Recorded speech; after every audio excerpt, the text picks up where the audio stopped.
Welcome to Just Asia, AHRC TV's weekly human rights program. These are the headlines. Malaysia. Over 100 deaths in detention centers must be investigated.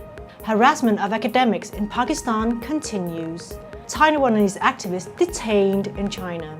Indian prisoner acquitted of rape and murder after serving 8 years. Calls for Chinese government to uphold due process in upcoming lawyer trials. Indonesian police to investigate protester death as no action taken against cement factory.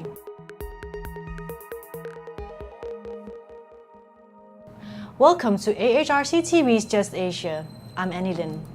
This week, Just Asia begins with Malaysia, where more than 100 foreigners in immigration detention centers have died in the past 2 years. There were 83 deaths in 2015 and at least 35 in 2016 from various diseases and unknown causes. More than half of the 118 dead are from Burma, the source of thousands of refugees coming to Malaysia, including Rohingya Muslims escaping persecution. A commissioner from the National Human Rights Commission, who has visited several detention centers in the country, Gerald Joseph, described conditions at the centers as appalling and said the deaths should be investigated as a criminal matter. Joseph said the deaths may have been caused or exacerbated by poor sanitation and food, physical abuse, and a lack of medical attention.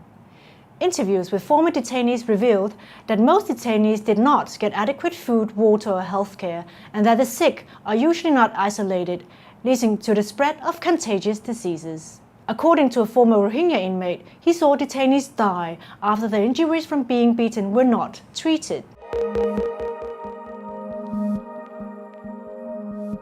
In Pakistan, the government continues to harass academics. Most recently, a professor at Karachi University, Dr. Riaz Ahmed, was arrested by Pakistan Rangers on April 1st, just before he was to address a press conference regarding detention of his colleague. For the past few months, the Pakistani government has been chasing academics who want to change the country's centuries-old education system. One particular way of harassing them has been accusing them of blasphemy. Dr. Riaz Ahmed was ill-treated by the Rangers and kept in secret detention for 36 hours. He was then handed over to the police and charged with carrying firearms. Unable to prove the firearm charge, state media is now maligning him of running a blasphemous blog.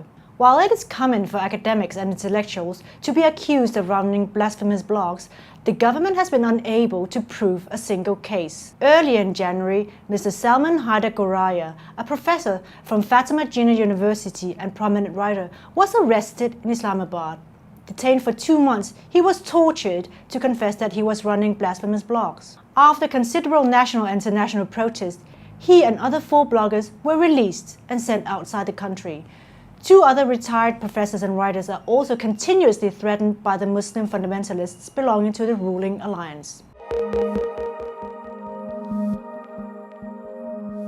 Next, Taiwanese activist Lee Ming-che has been detained by authorities in China on suspicion that he took part in activities endangering state security. China's Taiwan Affairs Office announced his detention on March 29th, 10 days after Lee went missing in the Chinese territory of Macau. Taiwanese officials have been asking China the reason for Lee's detention as well as the laws relevant to his case. Campaigners in Hong Kong and Taiwan are calling for Lee's release as well as guarantees that he will not be tortured.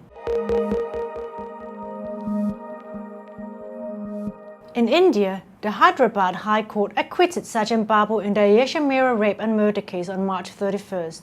Sachin Babu has been serving a life sentence for the past 8 years after court found him guilty in 2010. 19-year-old Ayesha Mehra, a pharmacy student, was found to have been raped and murdered in a hostel in 2007. According to Sachin Babu's lawyer during the trial, there was insufficient evidence against the accused and there was no scientific evidence or direct witnesses to implicate Sachin Babu. At the same time, Ayesha's family members were reported as saying they do not think Sachin Babu is responsible for Ayesha's rape and murder. 10 years later, in 2017, they have been vindicated as the High Court has acquitted Sachin Babu on grounds of no evidence. The court has also directed the Andhra Pradesh government to pay him 100,000 rupees in compensation.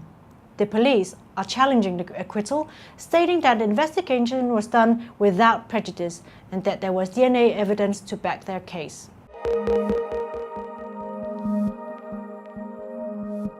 In China, a group of international and local NGOs and lawyers are calling on the Chinese government to uphold fair trial principles and due process in the upcoming trials of prominent lawyers and activists.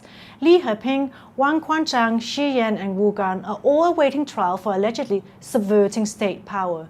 All 4 individuals have complained of torture and inhuman treatment during detention. Since July 2015, the Chinese government has cracked down on over 300 human rights lawyers, law firm staff, and human rights defenders. Many of them were subsequently indicted, and in August 2016, individuals in 4 cases were convicted and sentenced in a heavily flawed trial process. One individual, prominent lawyer Zhou Shifeng, was sentenced to 7 years imprisonment, based largely on his confessions during detention.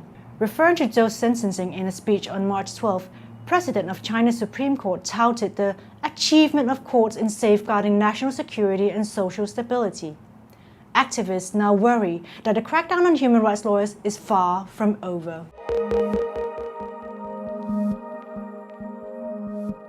Lastly, in Indonesia, Jakarta police have announced they will investigate and summon activists involved in the death of cement factory protester Mrs. Padme, despite the doctor stating that Mrs. Padme passed away due to health issues. Meanwhile, President Widodo has taken no action since the protests and deaths of Mrs. Padme on March 21st to stop the development of cement factory in Kendeng, Rempang Regency, Central Java. Protesters and human rights activists are very disappointed with the government's indifference to this matter. While the Rempang farmers took Mrs. Padme's body back to Rempang for burial, local activists organized a solidarity protest in front of the presidential palace, including students from Papua. They called on the government to respect the court order to stop all cement factory activities in the Kendeng Karst area. Just Asia speaks to Mr. Fatkul Koya, coordinator of Contra Surabaya, for his views. Ya, saya pikir apa yang dilakukan warga terkait dengan penolakan terhadap pembangunan pabrik semen ini perlu patut diacungi jempol ya. Saya kira ini warga memang tahu detail ya mengenai apa dampak terhadap pembangunan semen atas keberlangsungan kehidupan mereka. Ini yang menjadi landasan penolakan pabrik semen. Nah, soal posisi negara saya pikir ini yang kami sangat sayangkan ya ketika perjuangan warga sampai 1 orang meninggal dunia dan istana tidak bergeming. Ini menunjukkan bahwa pemerintah dalam konteks soal pembangunan memang tidak pernah memperhatikan dampak lingkungan dan lain sebagainya. Ya, saya kira ini pengangkatan Sutioso terhadap sebagai komisaris ini kan kami melihatnya ini bagian dari upaya untuk melemahkan perjuangan warga ya. Jadi aneh juga ketika mantan kepala BIN harus memegang posisi komisaris di perusahaan pabrik semen.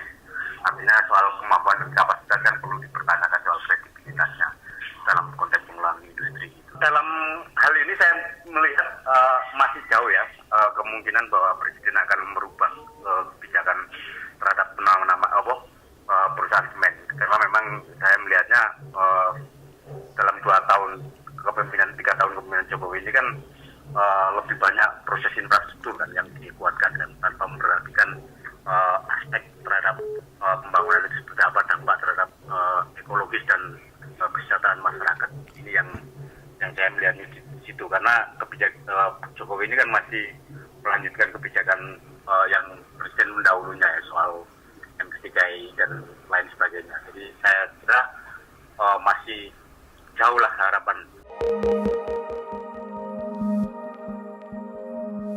That is all for this episode of Just Asia.